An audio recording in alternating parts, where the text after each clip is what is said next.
Mais um vídeo começando aqui hoje online com a nossa amiga Mônica, lá direto da Alemanha, para o Energy Channel Internacional, para o nosso site na Alemanha e para o nosso site aqui também no Brasil. Bom, primeiro vou dar as boas-vindas aqui para a Mônica.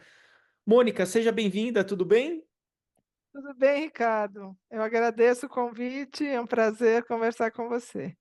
Que legal. Bom, faz um tempinho que a gente não se fala, então eu imagino que a gente abriu um gap aí de muitas inovações e novidades para o setor. Primeira pergunta que eu quero te fazer, Mônica, como que o mercado na Alemanha está se desenvolvendo nos dias de hoje relacionado à combinação das fontes energéticas, né? Então, desde o transporte, a energia que vai para a indústria, a energia que vai para a residência. Eu sei que você é uma pessoa totalmente antenada aí e está dentro desse contexto, então não tenho pessoa melhor para perguntar isso aqui no Energy Channel, que é o nosso canal novo, né? Você conhecia a Solar TV, mas a Solar TV agora está dentro de um canal internacional que é o Energy Channel. Então seja bem-vinda. Obrigada, Ricardo. Bom, o que mais me chamou a atenção, né, de evolução nesses últimos meses ou nesse ano foi o aumento da participação de energias renováveis na matriz elétrica dos países.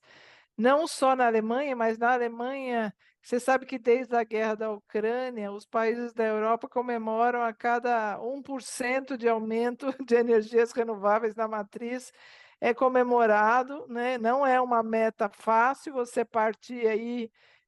Eu lembro quando eu vim para cá, há 27 anos atrás, era uma participação muito pequena, né? Sei lá, 10, 20%. E agora eles estão em 57% de matriz elétrica renovável. E isso é realmente essa aceleração, né, de aumento na geração, também a melhoria na transmissão e novos projetos, né, todo esse apoio ao sistema elétrico, principalmente para energias renováveis, é uma consequência da guerra da Ucrânia. Então, aquela coisa que a Alemanha ficou sem opção, que 50%, 57% era a geração de eletricidade e aquecimento era com base no gás natural, e agora você vê que eles já estão em 57% de participação das energias renováveis. Claro, a maioria é energia eólica, mas também houve um aumento da energia solar. Então, eu acho que isso é muito positivo, porque é a única forma de você realmente descarbonizar. A Alemanha já há algum tempo tem essa meta de eletrificação, eletrificação geral, né, principalmente na mobilidade, mas em tudo que eles podem eletrificar, eles estão eletrificando, e o que não pode eletrificar é o hidrogênio, ele entra como um fator crucial para a descarbonização da indústria e dos transportes. E assim, com esse aumento de geração de energia renovável, existe essa luz de que a Alemanha também vai poder produzir hidrogênio, né, gerar eletricidade para, eh, a- eh, para abastecer a população e as indústrias, mas também para produzir hidrogênio. O que existe também é uma expansão nos projetos de produção do hidrogênio, a nível industrial, ou seja, as indústrias já estão anunciando que querem produzir hidrogênio para seu próprio consumo. Então, tem esses projetos, digamos assim, descentralizados, uma produção menor para atender a demanda daquela indústria específica. E, e eu acho que está evoluindo. É claro que a gente não pode esperar uma evolução rápida, não tem como, né? Uhum. Você simplesmente transformar o sistema elétrico, transformar a matriz elétrica e a matriz energética, isso tudo leva tempo, mas com certeza eu vejo que existe essa aceleração, é muito positiva.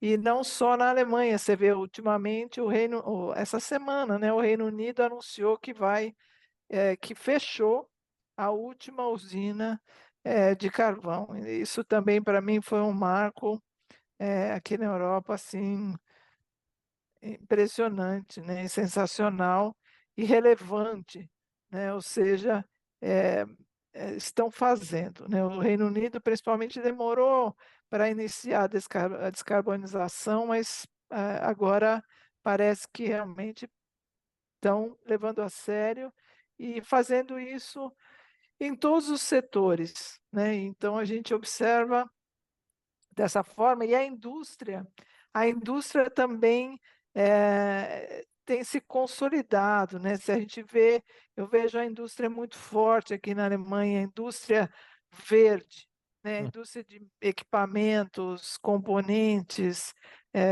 para plantas de hidrogênio e derivados, e também para sistemas de célula combustível, muito forte na mobilidade, apostando no mercado de caminhões, né? Esse é o maior foco das montadoras aqui, em toda a Europa, aliás, graças àquela política suíça, né, que foi lançada em 2019, que isentou o pedágio da Suíça de caminhões que atravessa a Suíça, a fronteira da Suíça de um lado para o outro da Europa, isentou o pedágio para caminhões movidos a célula combustível. Legal. Isso fez com que isso dá uma economia de mais ou menos 300 mil euros por caminhão por ano, né, Nossa. para os operadores, para as empresas de logística. Então, é extremamente relevante e com isso, você vê uma medida tão simples, fez com que as montadoras deslocassem e aumentassem os investimentos no setor de caminhões, ou seja, todas praticamente já têm veículos testados, ou sendo testados nas mãos de clientes, né, com a previsão de produção em série já varia aí os anúncios, mas de 2027 até 2030, com certeza a gente vai ver aí um grande número de caminhões movidos a célula combustível rodando pela Europa. Isso é interessantíssimo, porque quando a gente olha o cenário, vê como uma ação puxa a outra, né? Olha só o quanto as empresas já estão preparadas, já têm isso em teste, para falar, não, a gente já tem uma solução de um caminhão a célula combustível que pode rapidamente entrar em operação em uma escala maior, não numa escala de teste, não numa escala experimental.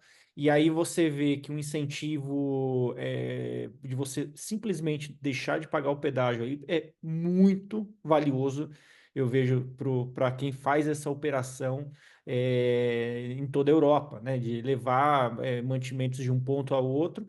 E aí a gente vê que a composição, então, da eletrificação, do transporte de volumes maiores, como o caso de caminhão e ônibus, ele vai ser um mix, né? Então, dentro da cidade faz todo sentido quando a gente olha para o cenário de eletrificação dos automóveis.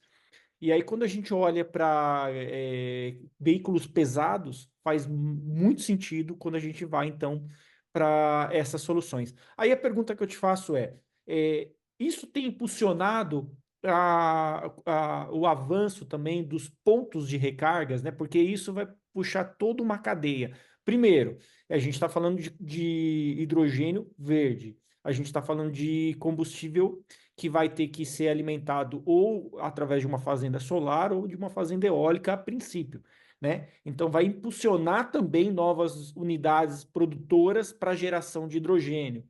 Então, como tem sido essa questão aí? Você tem percebido que tá caminhando lado a lado, paralelo, tanto a parte de suporte para o abastecimento, como a parte de incentivo?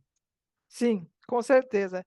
A Europa lançou, acho que foi o ano passado, esse programa chamado AFIR, né? O AFIR, ele, digamos assim, obriga, né, entre aspas, a implementação de postos de hidrogênio, a gente fala postos de hidrogênio, porque hidrogênio aí, nesse caso, para mobilidade é um combustível, então é abastecimento de hidrogênio.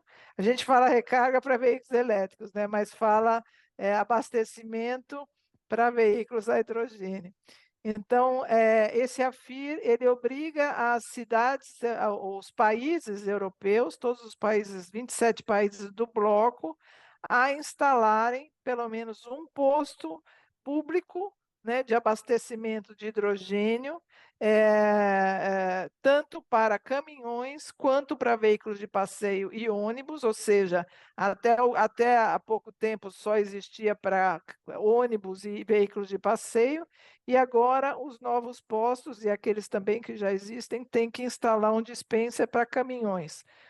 Qual que é a diferença? A diferença é que o caminhão ele vai ser vai ter um tanque de 700 bar de pressão de hidrogênio comprimido, ou ele vai ter um tanque de hidrogênio liquefeito. Então, esse posto ele tem que ele tem que ter um dispenser também para caminhões. Os ônibus eles abastecem com 350 bar de hidrogênio comprimido, e os veículos de passeio abastecem a 700 bar de hidrogênio comprimido.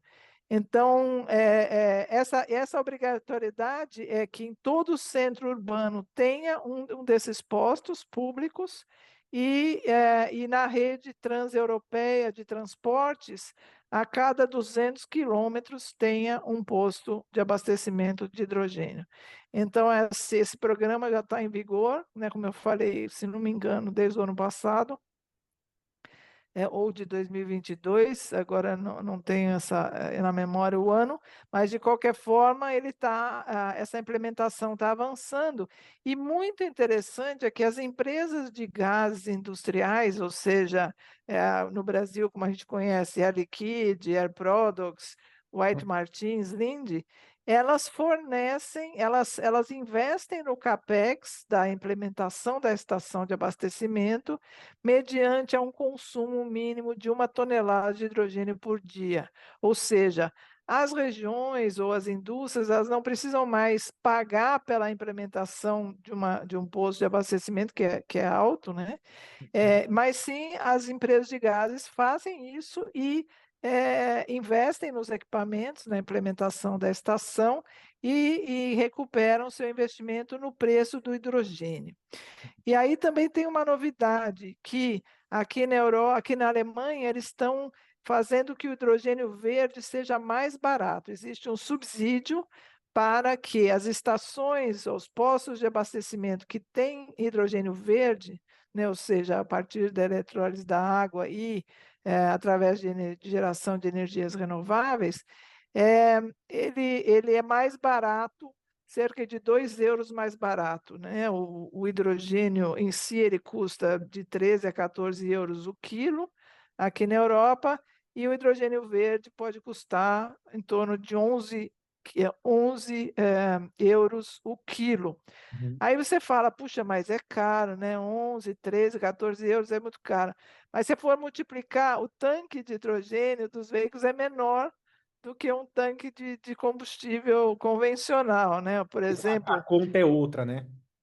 a conta é outra. Um tanque de um Mirai Fuel Cell, por exemplo, é 4 quilos, né? 4, 5 quilos. Então, você multiplica 11 por 4, 44 euros para encher o tanque. E O roda. meu, ele roda a mesma coisa que um carro convencional, né? De 700, 800 quilômetros.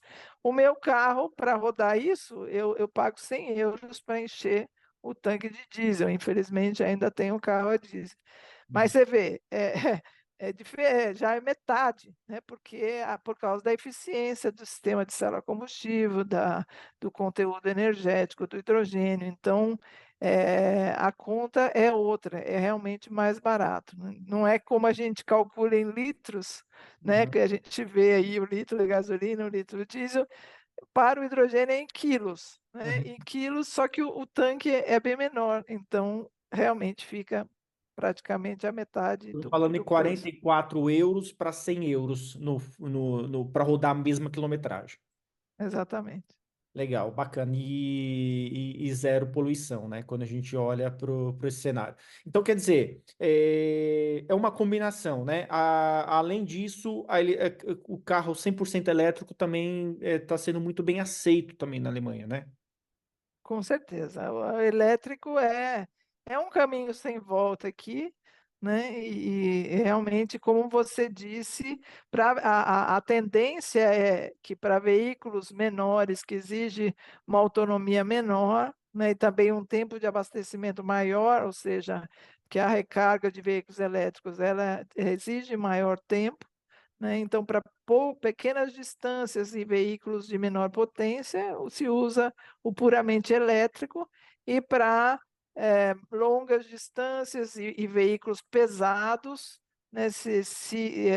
A gente, o mercado acredita que existe maior potencial para o uso do hidrogênio. Isso não significa que não existe veículos a célula combustível hidrogênio, veículos de passeio, Uhum. é, vans, já Vai ser um existe, mix. mesmo empilhadeiras, né? Mas é um mix, vai depender eh, das condições da onde ele vai rodar, né? Se também é uma cidade que tem muita subida, e um ônibus, por exemplo, né, para rodar numa rota que tem muita subida e descida, você vai encher de passageiros, Na ele bateria vai gastar puramente a mais. bateria vai ficar difícil ele subir, dependendo da ladeira, né?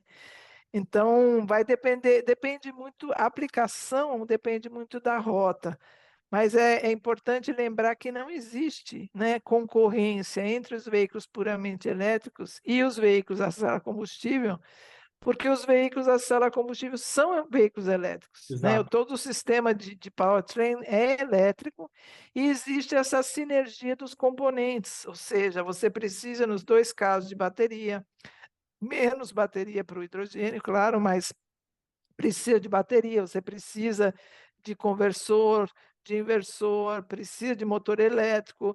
Então, essa eletrificação é a mesma, e isso faz com que aumente a escala de produção desses componentes. Sim. Então, não importa a aplicação, né, se você tem os componentes, eles diferem entre si em um conceito e outro, na potência, na voltagem, no tamanho, muitas vezes, mas você consegue aumentar a escala quando existem vários tipos de aplicação, e essa é uma tendência, né? Uhum. Uma tendência, importante dizer, eu acho que as tendências da indústria.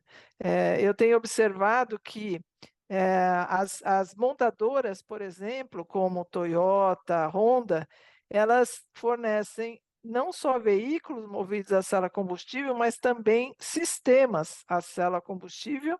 Elas desenvolveram seus próprios sistemas e agora estão vendendo esses sistemas para outras montadoras e para outras aplicações. Significa o quê? Para empilhadeiras, para geradores estacionários, para máquinas de construção. Então, a tendência é diversificar a aplicação com o mesmo sistema, ou modularizando esse sistema, escalonando, dependendo da potência do veículo, mas usando o mesmo sistema para que você tenha um aumento de escala de produção. E aí, com esse aumento de escala de produção, você consegue reduzir custos, né? Otimizar a automatização das fábricas, ou seja, esse é o grande desafio no momento, né? Você atingir a escala de produção eh, comercial, para que os custos se reduzam, e também a busca por materiais alternativos, e tudo isso. Mas essa tendência da indústria de diversificar aplicações, também a gente observa na indústria de equipamentos e componentes, que estão fornecendo não só para a mobilidade, para sistemas de célula combustível, por exemplo, válvulas, compressores, eh, e outros componentes, não só para a mobilidade, mas também para plantas de produção do hidrogênio.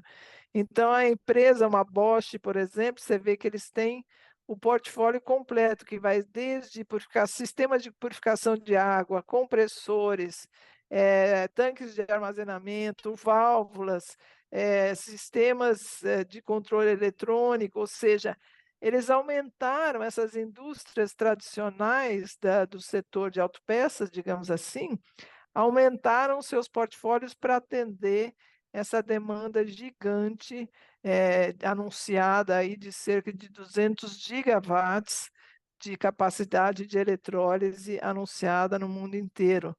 Uhum, Então é um grande mercado que elas querem também atender, com né. certeza. Então, mobilidade e plantas de produção de hidrogênio e derivados. Isso tudo faz com que as indústrias aumentem sua capacidade de produção e também expandam a sua capacidade de produção para outras regiões, né, ou seja, uma produção, por exemplo, na Europa, pode ter uma outra linha no Brasil ou em outro país do mundo, de um outro componente, e isso é muito positivo, na minha opinião, para o desenvolvimento das indústrias e dos países. E pensando nas indústrias, existe algum pensamento para o reposicionamento mais inteligente entre a produção da energia próximo à fonte de consumo? Por exemplo, quando a gente fala da importância da indústria na Alemanha, né? E a gente coloca assim, tá, e como que eu vou substituir isso para uma grande indústria? Não é mais inteligente colocar a indústria de fonte renovável na proximidade dessa grande indústria? Fornecendo, por exemplo, o hidrogênio de uma forma que você não tem que escoar essa produção em uma grande distância? Sim, esse seria o ideal, né. Infelizmente, a Alemanha, ela não tem, tantas fontes ou tanta capacidade de energia renovável em certas regiões. Claro, é mais concentrada, por exemplo, a energia eólica onshore e offshore no norte da Alemanha. Já no sul, você tem um pouco mais de energia solar, mas no meio, nem tanto, nem nenhuma e nem outra, né. Então, você sempre que possível, claro, a geração de energia renovável, ela deve ser próxima à produção de hidrogênio para que não haja necessidade de transporte. E isso está acontecendo, como eu falei, para a produção, individual das indústrias. Então, algumas indústrias, sim, estão instalando plantas de produção de hidrogênio para atender à sua própria demanda.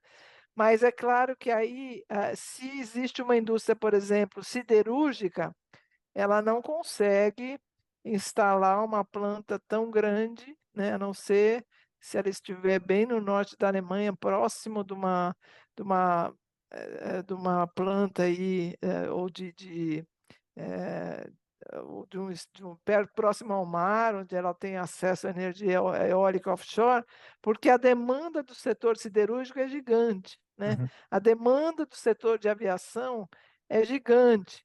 Então, algumas indústrias não conseguem fazer isso, mas então a combinação de meios de transporte, né, ou seja, toda essa infraestrutura de transporte de hidrogênio através de gasodutos também está sendo implementada em toda a Europa.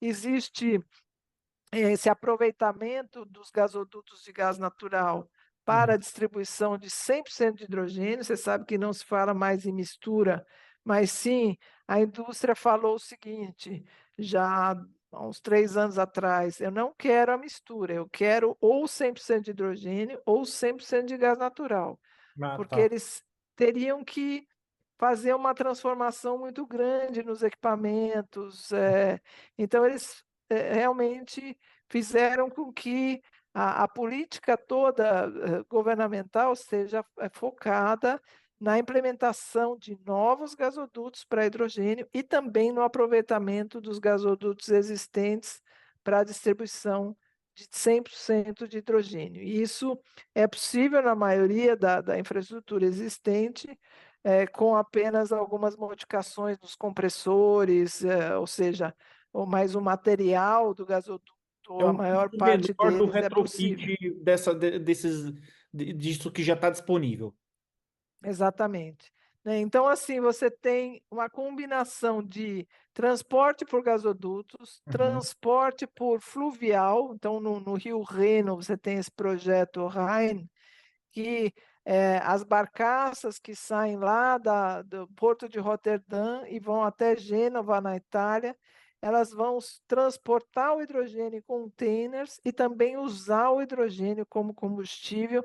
Então, vai existir uma rede de postos de abastecimento em toda essa rota, do porto de Roterdã até a Gênova, na Itália, para abastecer tanto as barcaças. Essas barcaças, elas, não sei se você já viu, elas transportam grãos, uhum. todo tipo de grãos, transportam também combustível, e agora vão transportar hidrogênio e também estão sendo transformadas para utilizar o hidrogênio como combustível.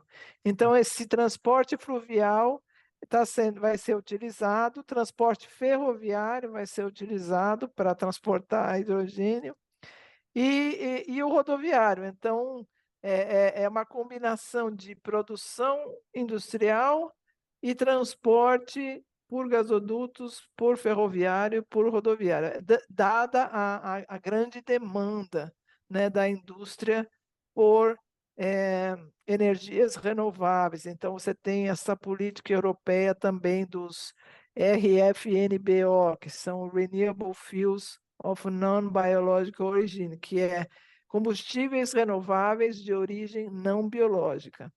E existem metas, né? A indústria tem que utilizar 42% desses combustíveis renováveis de origem não biológica, é, e também a mobilidade. Aí tem metas adicionais para a mobilidade, para o setor marítimo, setor de aviação, Uhum. à medida que vai avançando, né? Até, primeiramente até 2030 e depois vai aumentando as metas até a meta de net zero em 2050. Agora, você imagina que legal esses estudos em paralelo, por exemplo, setor marítimo, quanto ele vai deixar de impactar, poluir, né, os rios e mares ali quando a gente coloca embarcações que não estão usando, não estão poluindo ali, né? Então vai ter muita coisa legal pela frente, né, Mônica, para a gente avaliar e trazer aqui. Com certeza, e as barcaças fluviais você pode usar o hidrogênio direto, ou seja, você pode, como eu falei, transportar o hidrogênio e abastecer com hidrogênio, sistemas de célula combustível, e os navios pesados, você pode substituir o óleo pesado ou por amônia ou por metanol, né? Uhum. Então, pelos derivados de hidrogênio. E já existem, a Maersk, por exemplo, é uma empresa pioneira nesse tipo de testes com combustíveis alternativos para substituição de óleo pesado, né? E a amônia e o metanol são os mais cotados para fazer essa substituição, mas isso vai representar aí um grande passo, né, no transporte marítimo. E é interessante porque os portos eles já vão ter terminal de amônia, né, já vão ter terminal, já tem terminal de amônia em alguns, mas já estão ampliando o Uhum. número de portos que estão implementando terminais de amônia e de metanol. Então, com o objetivo também de abastecer os navios, além de atender as indústrias. Falando da amônia e também dos produtos derivados, como que você vê essa expansão também do intercâmbio de energia, né, entre países?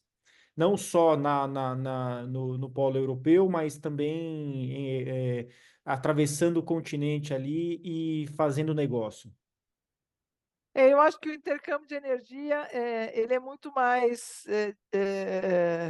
digamos, existe essa transformação geopolítica, né, no mercado de energia, ou seja, hoje você tem menos países que têm reservas de óleo, petróleo e gás, né, do que você tem em comparação com energias renováveis, você tem muito mais países que têm fontes de energias renováveis e que podem, então, agora entrar nesse comércio de energia. Claro que depende da proximidade entre os países, você não vai, talvez, instalar linhas de transmissão, porque isso pode custar muito, mas você vai, então, exportar, importar hidrogênio e derivados, e aí converter em eletricidade, dependendo da necessidade de cada país, se é para usar em indústria ou se é para reconverter em eletricidade. Mas o comércio de energia ele vai ser muito mais amplo, né, do que é hoje, porque vai envolver muito mais produtos, todo tipo, né, desde o hidrogênio, metanol, amônia, querosene, tudo, e também mais países envolvidos nesse comércio. Uhum. Isso eu acho muito legal, porque isso promove o desenvolvimento socioeconômico desses países que antes não participavam, né, desse comércio de energia, ou Não até, eram atores principais e agora estão convidados a se tornarem. com certeza, com Legal. certeza. Poxa, Mônica, que legal. A gente poderia falar por horas aqui, mas nosso tempo está acabando e eu sei o quanto é legal trazer aqui informações valiosas aí da Alemanha, da Mônica, para direto aqui para o Energy Channel. Então, bom, eu vou convidar os nossos amigos aqui a acompanhar os próximos bate-papos, ficar atento aí à expansão do Energy Channel internacional, em 10 países no próximo ano. E a gente vai trazer muita informação da Alemanha, da Itália, da França, de todos os lugares aqui que a gente vai atuar. Obrigado, Mônica, mais uma vez e se cuida aí. Obrigado. Obrigada, Ricardo, obrigada ao Energy Channel, parabéns aí pelo trabalho e obrigada a todas e a todos.